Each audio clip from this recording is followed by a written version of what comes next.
My grandmother once made my sister fish a pair of trousers back out of the trash bin. She sat her down right there and taught her to close the tear by hand instead. Small stitches, row after row, until it held stronger than before it tore. I raised 5 children on one income after that, and I've mended their clothes with my own 2 hands for over 25 years since, the same way. It costs nothing extra. The needle, the thread, and a scrap of old cloth are almost always already in the house. I'm going to show you the exact stitches so a torn knee never has to mean a trip to the store again.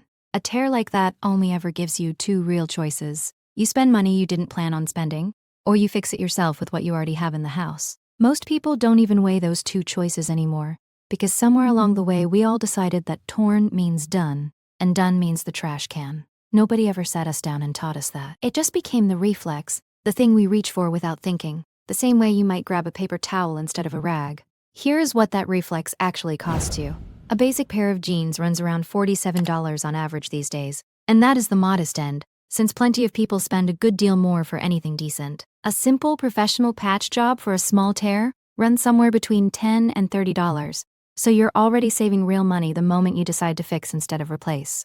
Doing it yourself, the way I do it, and the way my grandmother did it before me, costs nothing beyond the time it takes to sit down and thread a needle.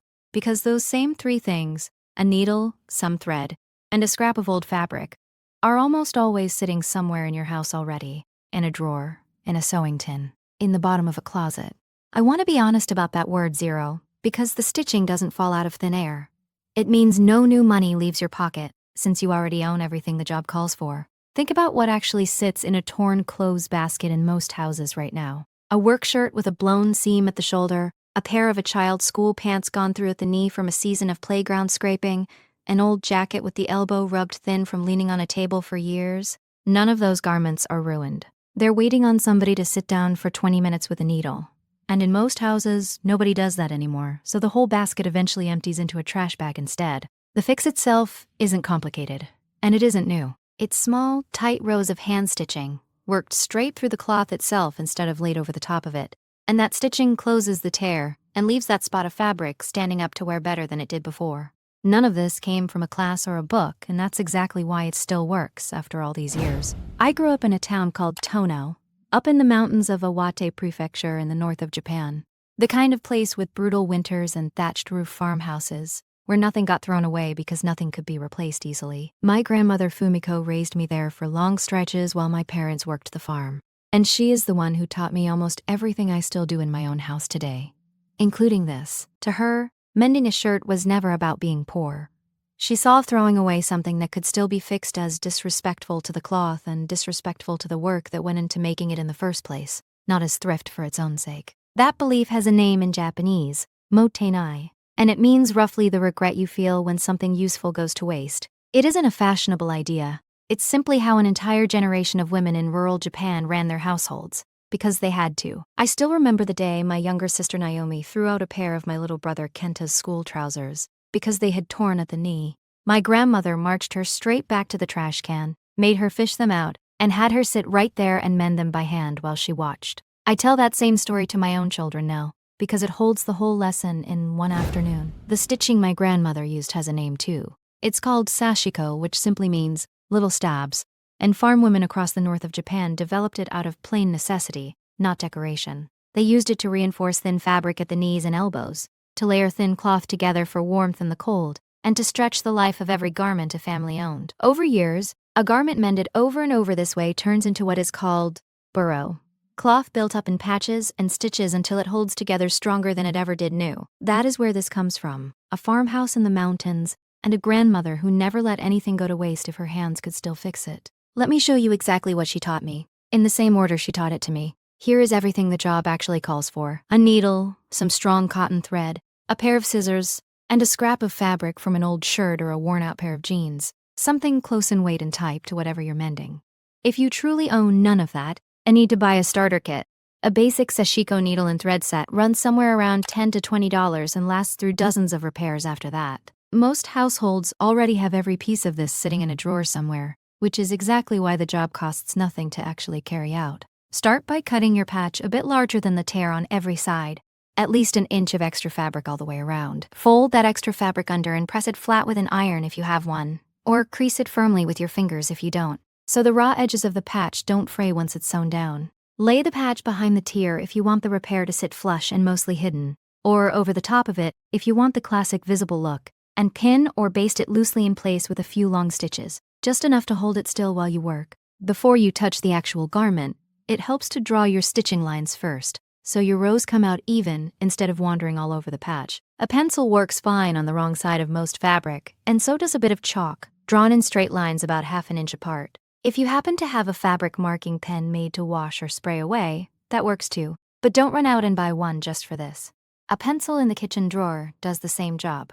Once the patch is held in place and your lines are marked, thread your needle, knot the end, and start working small, even running stitches straight through both layers of cloth, in and out, moving in one direction across the damaged area. When you reach the far edge, turn and come back the other way, crossing your first line of stitches to build a tight grid over the whole patch. Sashiko teachers describe this the same way every time, like mowing a lawn up and down, short stitches worked close together until the entire area is covered in a dense, even pattern. If you have never held a needle before in your life, don't start on the actual torn garment. Take a scrap piece of fabric first, thread it the same way, and practice 10 or 15 stitches until your hand finds a rhythm and the stitches come out roughly even in length. That practice piece takes maybe 5 minutes, and it's the difference between a first repair you're proud of and one you want to hide in the back of a drawer. Keep your thread snug but never pull it tight, since pulling too hard bunches the fabric and leaves you with a puckered, uneven patch instead of a flat one.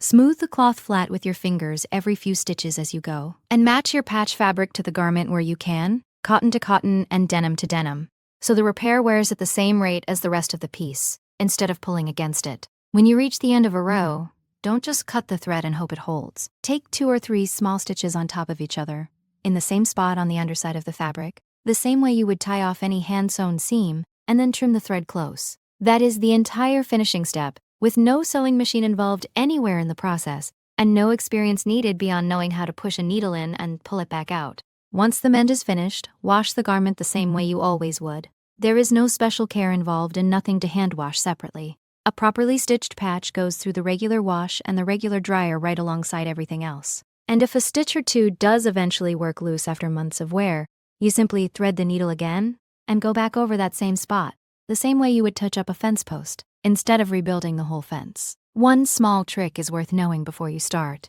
If the tier runs in one direction, work your rows of stitching across it instead of alongside it, so the stitching itself works against the fabric pulling apart again. I'll come back to exactly why that matters in a moment, because it's the same reason this whole method holds up to real wear in a way most quick fixes don't. Here is why that stitch orientation trick actually works, and why this method holds up under real work in a way a store-bought patch never does. A dense grid of running stitches spreads the strain of everyday movement across a wide area of cloth, instead of letting all of that strain sit on one single seam or one weak edge. That is exactly why farm families leaned on this method for work clothes that took genuine daily abuse out in the fields, clothes that got bent, stretched, and dragged through real labor every single day.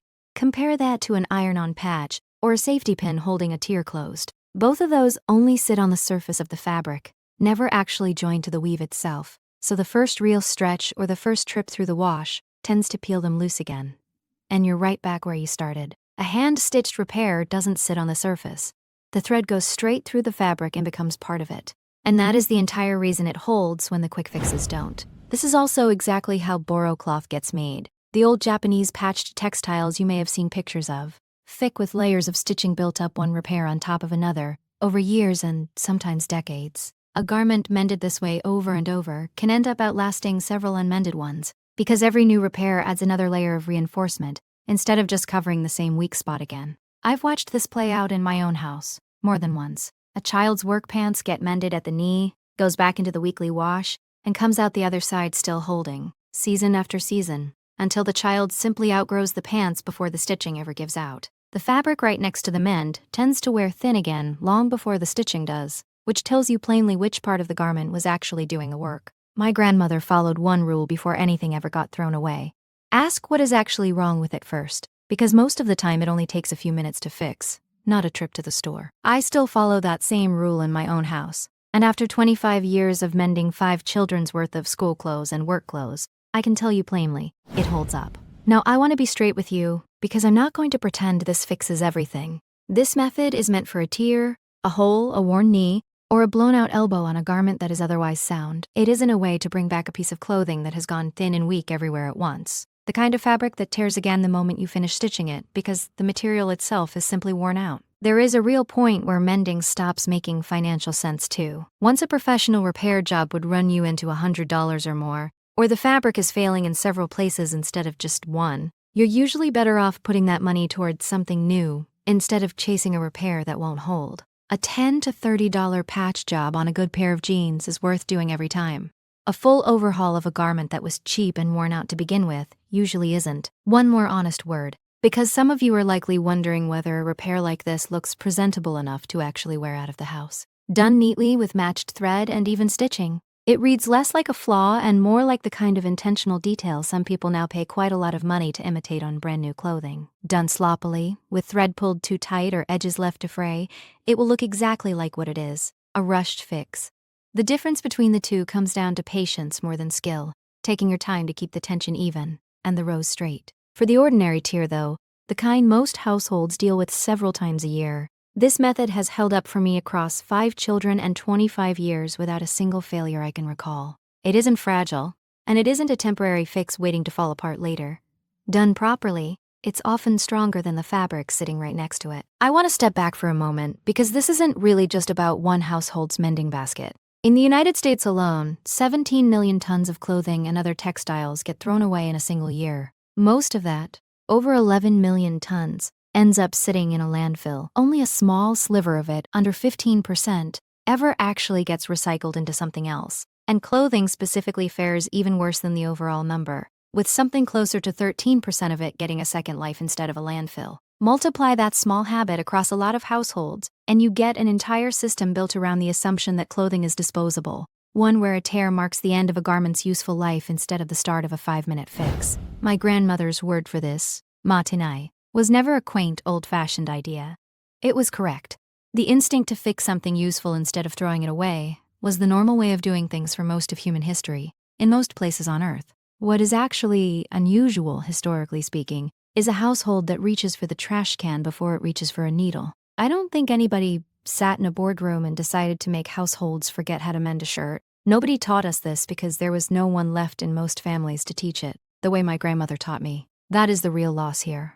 A skill that simply stopped getting passed down from one generation to the next. This is what matters most for your own house. Every garment you mend instead of replace is one less item added to that 17 million tons, and $1 more staying in your pocket instead of leaving it for something a needle in half an hour could have fixed just as well. That math doesn't need a study to prove itself, since it's the same math my grandmother did every single winter in Tono, when nothing could be replaced easily and everything got a second life instead. That pair of trousers sitting in my mending basket tonight is getting fixed, not replaced. I'll sit down after dinner, thread a needle, and close that tear the same way my grandmother closed 100 tears before it. Try one small mend yourself this week, and come back and tell me in the comments how it held up.